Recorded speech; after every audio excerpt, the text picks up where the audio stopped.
Ce matin, départ de bonne heure pour Steve, car c'est un jour de match.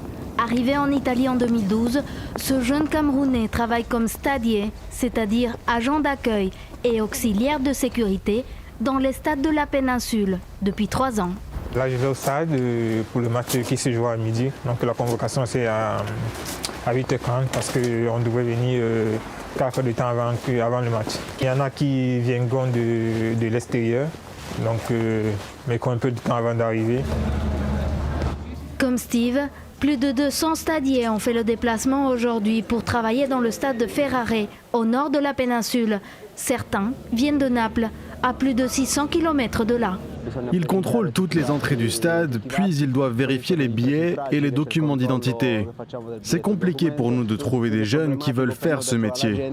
Compliqué, car depuis 10 ans, le nombre de personnes voulant travailler dans l'accueil des stades italiens ne cesse de diminuer. Et pour cause, il s'agit d'un job précaire, payé en moyenne 30 € par match pour 6 heures de travail minimum. On ne prend pas nos justes valeurs, voilà, c'est un peu compliqué pour nous, au niveau de la rémunération, au niveau du traitement.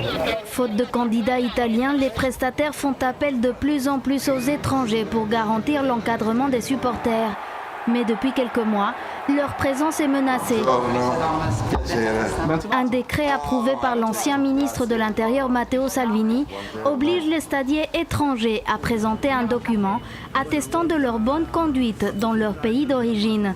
Un document impossible à obtenir en Italie. Il s'agit bien du casier judiciaire, c'est un document qu'il faudrait produire dans la zone où l'on est né. C'est difficile parce que si je dois retourner dans mon pays pour avoir ce document, je dois supporter des coûts. La mesure met en difficulté également les entreprises prestataires. Cet entrepreneur dirige une société qui gère plus de 3000 stadiers dans tout le pays.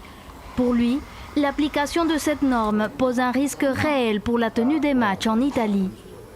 La perspective, le risque à l'avenir, c'est qu'on aura des difficultés évidentes qui pourraient sans doute nous contraindre à ce que les matchs soient désormais joués à huis clos. Pourquoi ? Car on n'aura certainement pas le personnel minimum nécessaire pour pouvoir ouvrir au public.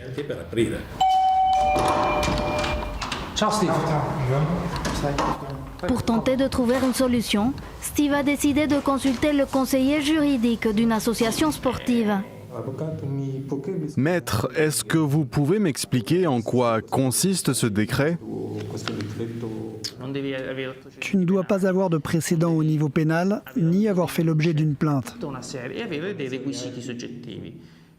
C'est toute une série de prérequis pour tous les stadiers. Si tu ne remplis pas ces conditions, tu ne pourras pas travailler.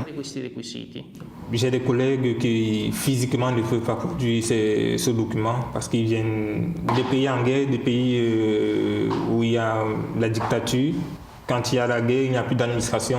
Donc c'est impossible si tu es réfugié de retourner dans ton pays d'origine et de produire un document. Faute d'avoir trouvé une solution pérenne, le gouvernement italien a fait marche arrière, temporairement, et a accordé un délai supplémentaire pour l'application de ce décret au 30 juin prochain. Le gouvernement actuel se trouve dans une situation difficile, car même s'il le voulait, il ne peut pas se permettre d'abroger des mesures comme celle-ci. Cela ne serait pas bien perçu par l'opinion publique.